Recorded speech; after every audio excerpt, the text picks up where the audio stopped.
Hello and welcome to IGPP Expert Talks. I am Heena Goswami, Editorial Consultant with IGPP, Institute for Governance, Policies and Politics, New Delhi. Today, in our ongoing series about artificial intelligence, we discuss various issues related to the governance of AI with Jibu Elias. Jibu Elias is Fellow, Responsible Computing Challenge Lead with Mozilla Foundation, a renowned AI activist and the leading expert on India's AI ecosystem. His work currently focuses on building a unified AI ecosystem in India and closing the digital divide created by technologies such as AI. Welcome to IGPP Expert Talks. Thank you very much, Heena. So, India recently signed the Bletchley Declaration last month that put security and safety risks related to AI at the center of the discussions. Whereas the GPAI summit that was held and the declaration largely supports innovation in the technology in various sectors, including healthcare and agriculture, while mitigating risk along the way.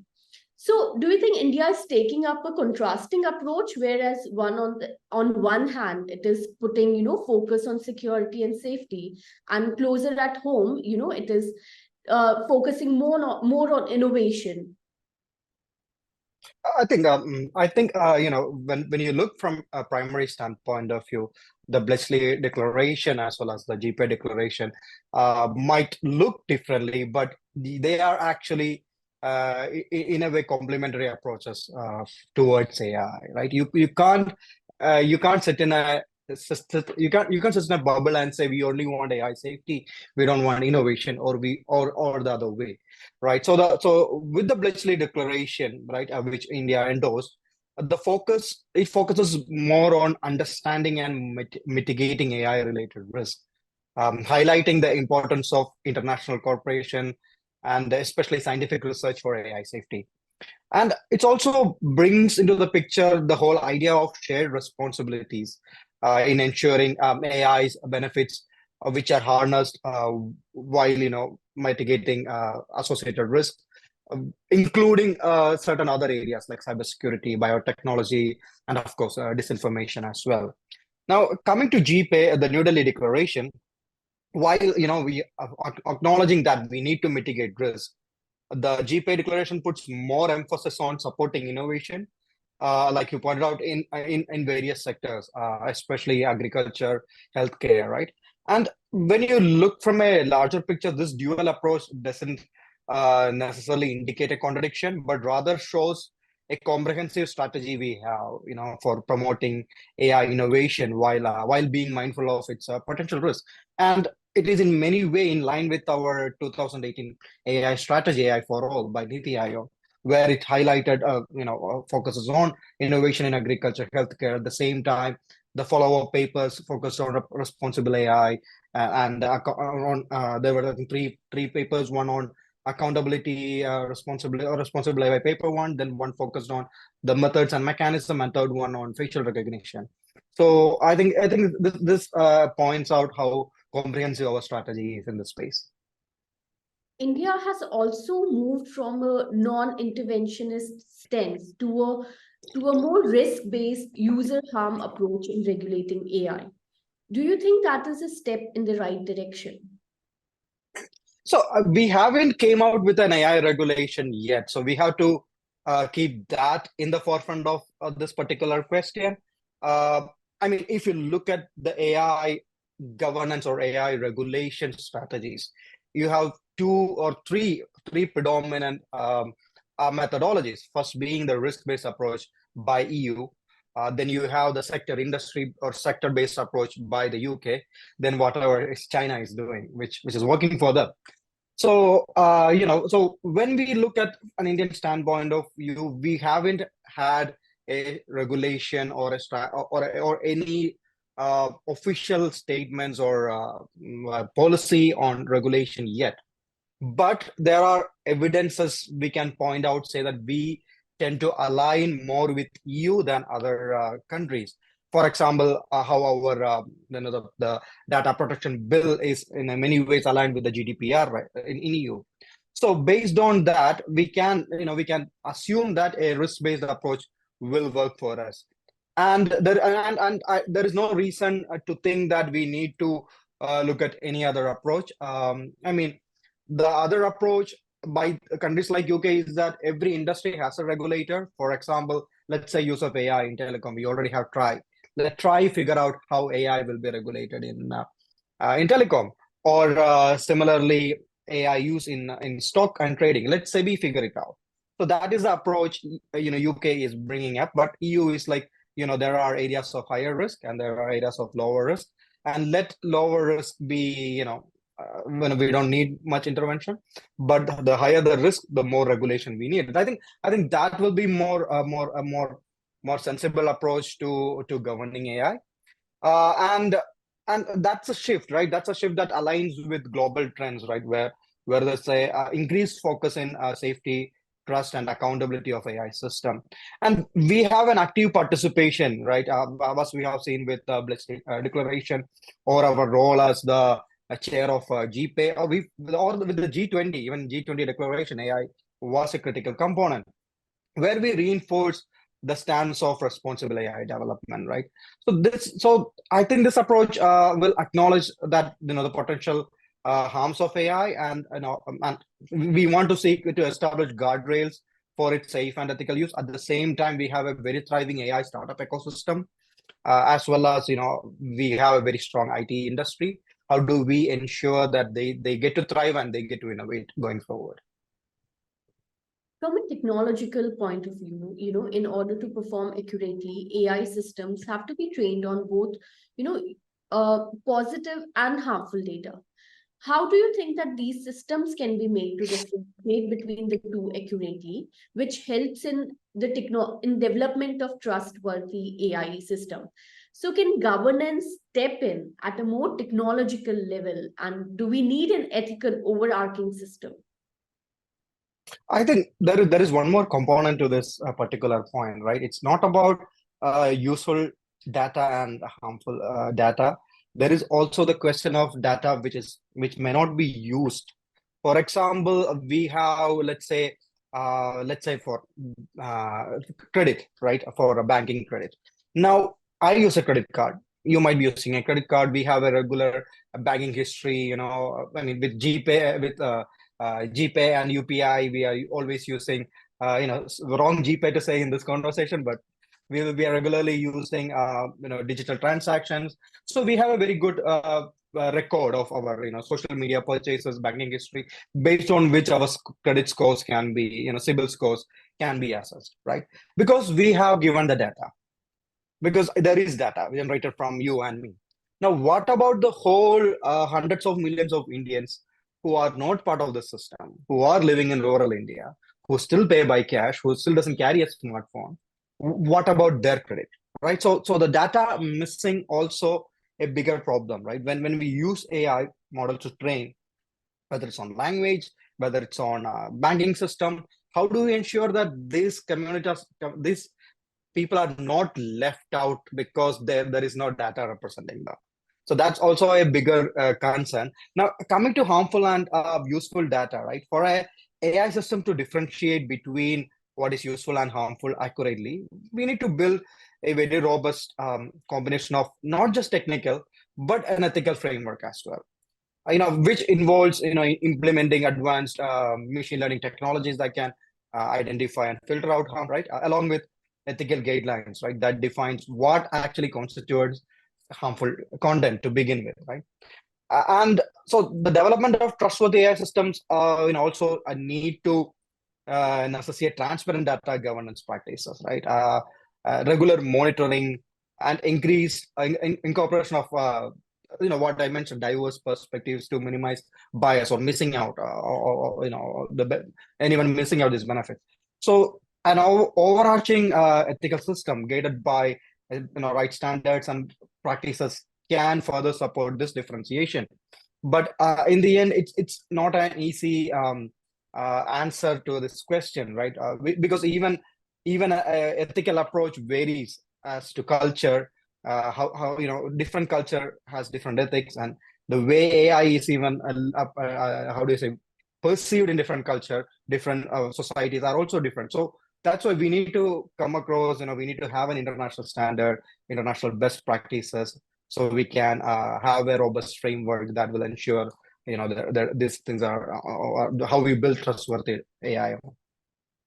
Taking up this aspect of cultural context that you talk about, considering the diversity in India, whether it be cultural, linguistic, or ethnic, do you think establishing standardized rules for foundational AI system will face challenges regarding bias and essential aspect of trustworthy AI? So there is this example, right? If you take the whole of internet, which is mostly in English, the language, the Thailand's language, Thai, it has around 6% of all of the internet is in Thai language. But none of the Indian languages is in 1%, right? We don't even, how do I say, 1% of the whole internet is not even in Hindi. So we have these challenges when it comes to creating language models or anything, how do I say, when we adopt many AI systems. I think there is a lot of work that's been happening, the AI for Bharat by IIT Madras, or the Bhashani program, which is also kind of, collaboratively working. They're all really fantastic examples. Now, how do we ensure that when we build the standards and, governance models, we take in, how do we ensure there is inclusion? How do we ensure that that there is a, how do I say, there is an overall equity there, right? So to ensure this comprehensive responsibility, right, across multiple stakeholders in AI, right, we need to also look from end user, developer, deployer, the government, and we need a multifaceted approach, right? And that's why I think we have regularly seen how even our Indian government takes this multi-stakeholder approach, whether it's about whether it was the India AI program or the data sharing platforms. I mean, we were part of all this multi-stakeholder conference. So, but we had to this approach should also include clear legal and I mean, I'm repeating my points from the last question. Clear legal and ethical guidelines. We need to promote transparency in AI operations. Ensuring stakeholder engagement in decision-making process. And we have to foster an environment of collaboration and trust. So, and of course, most importantly, we need to build education and awareness about AI's potential risks and how they will affect various stakeholders. So that's why when I was at India AI, we started a program called AI for Everyone. The idea is that if everyone is aware of that there is this technology, this is all this technology can do, then they can all raise their voice. They can always come out and say, they can even point out biases. They can even make the people behind these tools accountable, right? So building accountability is very critical, and transparency is also very critical. I think these are the two critical components when it comes to ensuring that we have a fair and trust AI systems. The AI ecosystem has multiple stakeholders, and so the implementation of responsible AI would involve that both end users and deployers, as much as the government, take up steps. So how do you think that we can achieve a comprehensive approach to ensure responsibility across these entities? And especially, I would like you to focus on the end users. Like, how do we ensure that they use AI responsibly? So I think it's not the right way to put the blame on the end user. For example, I mean, that might be something that some other stakeholders wanted. For example, I don't know if you know the whole term carbon credit or carbon footprint that was invented by British Petroleum. The idea was to shift the blame of the usage of fossil fuels, shifting it onto the user. We are not the bad guy. What is your carbon footprint, right? So this kind of approach, so putting the blame on, putting the accountability on the user is not always the right way, right? Like, for example, AI is just a technology, right? I mean, if you and the users can do anything with any technology. We don't know. We are all very different, right? If for example, what you might do with ChatGPT might not be what I do with ChatGPT, right? I mean, I asked ChatGPT to give for very weird history about Roman civilization, names from Sumerian civilization, that might not be what you will do, right? So it's about, so I think the accountability on users shouldn't be what the focus on. I think that the focus should be on the people who are building these tools, because they are making a conscious decision to release these products without, with or without thinking it through. For example, there is an online tool that will turn any song into the sound of our honorable Prime Minister, Narendra Modi. Now, the Instagram is full of Narendra Modi's songs. And I mean, I enjoy the song. I like hearing some of the songs. I mean, it's a marvel of technology, right? There are many other famous people's audio sound also available. And it does a good job. It does not just replace the voice, it replaces the accent, it replaces the tone modularity. It does a good job. Now, whoever released this program has done it very irresponsibly, because we are, 4 or 5 months close from a general election.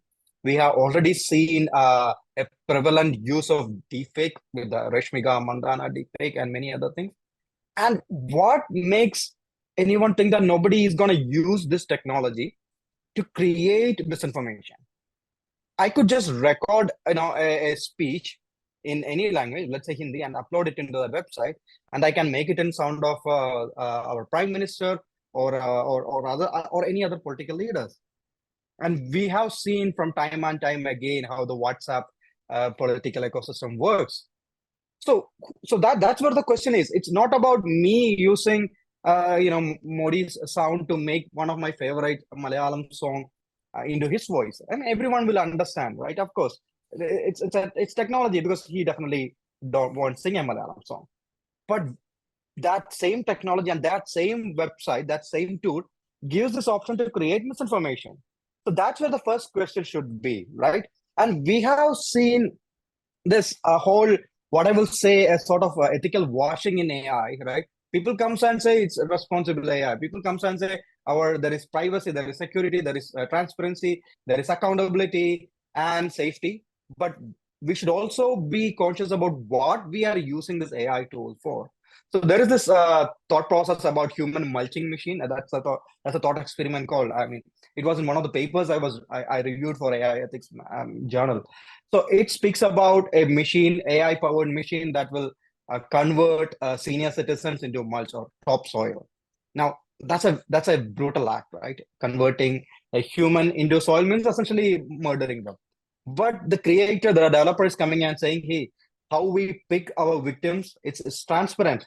How the whole algorithm is audited. There is accountability, there is safety, there is privacy. But in the end, what this tool is used for, right? That's where the question also. So that's why it's not ideal to put the accountability on the user. There should be the accountability should also lies with the developer or the deployer. Now, how do we ensure that we have a comprehensive framework to ensure that we don't have any mishaps, or these technologies are for good, and we have trustworthy or responsible AI tools deployed? So that's where we need to have regulation, right? As much as we can speak about guidelines, and as much as we can speak about industry practices, regulation is needed.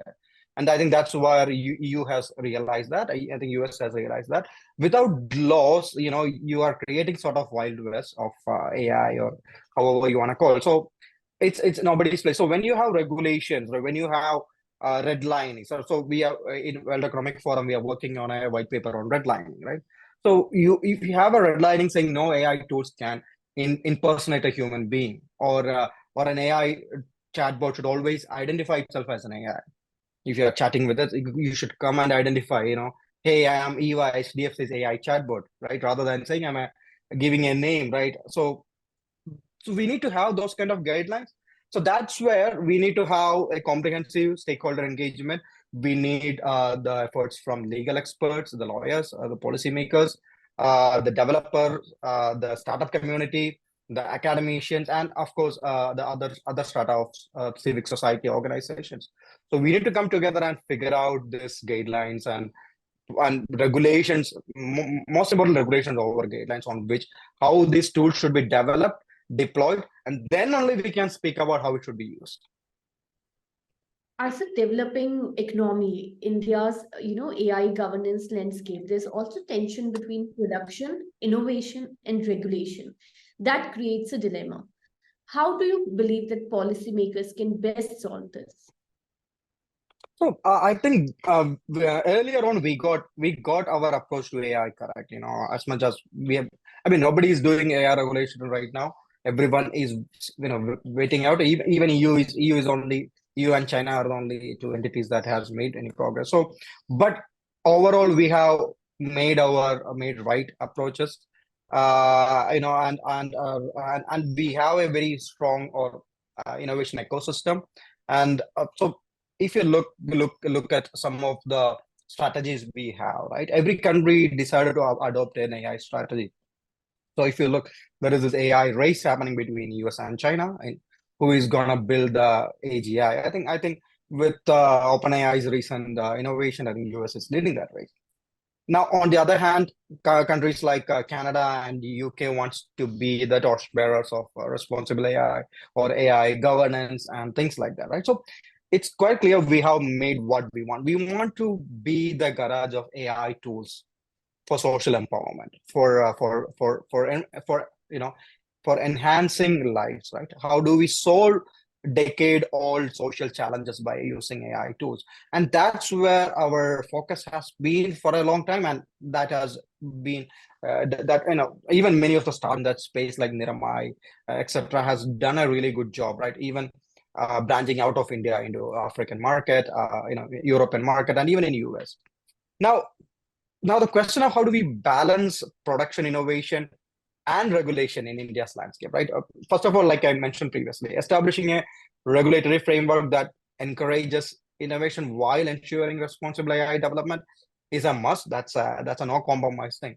But we need to ensure we support R&D in AI. I think that's an area where we are lagging behind through funding, like incentives, and importantly, partnerships between academia and industry. And that is starting as an early stage. You have seen Robot Bosch Center in IIT Madras, or the Responsible AI Center by Google in IIT Madras as well. I mean, a good example is if you look at Europe, especially in Germany, there is a lot of work happening in medical AI in Friedrich Alexander University, in Erlangen and Nuremberg. They've been pioneering medical AI, right? They've been doing phenomenal work. Now, if you see why they are doing this, is that from Erlangen there's another company. There's a company called Siemens from Erlangen, who are pioneering medical equipments, and healthcare equipments. Now, there is a very strong industry partnership between Siemens and Friedrich Alexander University, which is now kind of a symbiotic relationship, which is helping both parties here. So that kind of approach is what we need, rather than Google having 100, centers, or a bank giving their funds and their name to a center in some of the top universities. We need a proper industry academia partnership which benefits both parties. So that's something very critical and hope will happen. And another thing is creating a platform for dialogue and collaborations, among developers, users, and of course the policymakers as well. And finally, promoting education and skill development, right? To build a workforce capable of advancing AI innovation responsibly. Now, if you look in 2018, NASSCOM came up with the report that says that only 25% of annual computer science graduates in India are immediately employable. So we are facing a serious quality issue when it comes to our computer science academia, right? I mean, yes, we got the IITs, we got the IISc, ISI, NITs and IIITs. They are phenomenal institutes. But a big chunk of India's IT workforce comes from private universities. And the quality of education and the quality of the output they have is always questionable. So, I mean, I want to bring this to the responsible computing challenge we are doing in India with Mozilla. The idea is how we can ensure that in undergraduate curriculum, how do we ensure there is responsible AI component added, right? So that's what we are working with Mozilla on that. So I think these are some of the key components to balancing innovation and let's say responsible AI or regulation in India? Lastly, if you were advising policymakers on establishing common ethical standards to develop trustworthy AI across different sectors, what would your recommendations be? It's a very difficult question. I mean, like speaking about ethics itself, right? Like I mentioned, there is two way of looking at AI ethics. First is the ethics of that AI, what kind of ethics that AI tool is based upon, and secondly, the use of AI ethics. Do you need to use an AI tool in a particular scenario, right? We see this AI hype, and everybody wants to be a part of it. So, everybody wants to incorporate AI. But that's not the right approach. Now, again, coming to ethics itself, I have seen, I had the opportunity to interact with people across the globe on AI ethics, and there are numerous studies. I mean, I have myself done a curriculum, a module with NYU and TUM on how culture changes ethical perspectives when it comes to AI. So I will give you a good example. There is a paper published looking at how people from different countries looks at automated vehicles, self-driving cars. Now, I think they had Korea and Canada as two cultures, and the question was, what kind of, automated vehicle do you choose? Do you choose a vehicle that minimizes the overall collateral, or do you choose a vehicle that will protect you, despite killing and the pedestrians, right? So you have seen that, from people from how do you say, more collective culture, in Asian culture, from Korea or China, they say we always value a vehicle that reduces the overall injuries or death tolls, or however that is. But whenever you speak to someone from a Western part of the world, where there's a more individualist standpoint of view, they will say, "I am buying a car and the car's duty should be to protect me, the passenger, overall anything else." Now, when we have these kind of disparities happening, how do we ensure we have a overall ethical approach that takes into the best parts of from let's say the Canadians, and the best parts from the Koreans. Even if you look at the approach to AI and robots by Korea and Japan, two countries which were very much influenced by each other in terms of culture, they have a strongly opposing, contradicting approach. So the Korea has policy saying that AI or robots should be seen as a tool and should be used with a human supervision. While Japan has gone extra mile, and they have the Society 5.0, where they say we should build a future where human, AI, and robots live together in harmony. So this is the first question. So how do I advise policymakers? Across the, I mean, we don't have that right answer, right? From an Indian standpoint of view, yes, we can look at things from an Indian perspective and Indian cultural values. Focusing on how do we prioritize certain areas, right? Like how do you prioritize public-private partnership to leverage AI for social good, and we have seen so many use cases like what Dwani has done with the Better Cotton Initiative and the Bashni program and things like that. How do we ensure that there is a proper investment in AI research and development, especially focusing on some of our weak points like semiconductors, right? I mean, it's a weak point for everyone, or most of the countries. How can we ensure education institutions will build the right talent, or how do we implement policies that encourage ethical use of AI? How do we ensure data privacy and security, right? And many more, like how do we create data sharing platforms or data exchanges? I think we have these use cases. For example, IUDX is a very good model of data exchange. That's, I think, I've been implemented in some of the cities as a pilot project. How do you ensure that, let's say I'm a department within a government or a private entity. If you want my data to build a tool, how do I get rewarded, right? So we need to have that kind of data exchange where they will take this data from one party, give it to you in the format you request, right? And I think the government has also gone a little beyond with the idea of India Data Management Office, the data sharing platform and all, which were proposed I think a year ago, where Indian researchers and companies and startups can approach the India Data Management Office, which is not yet happened, and then they will take this data kept in silos in many departments, and put it in the right format or right usable manner and provide to these entities as well. So these are some of the things I think we should prioritize at this point. And I think the biggest challenge will be how do we rethink education going forward in the era of AI. I was speaking to a colleague from Norway during the OECD IGO, and she mentioned that Norway is thinking of abandoning exams altogether because of the influence of ChatGPT and language models. I have a university director in Kerala who told me that they are now asking students to handwrite their assignments instead of printing it out, because anyway they are gonna get it from ChatGPT. So let them at least read it while writing it. So I think that will be a very critical question. How do we overhaul our education system in the era of AI? Thank you so much, Jibu, for joining us today and your insightful views.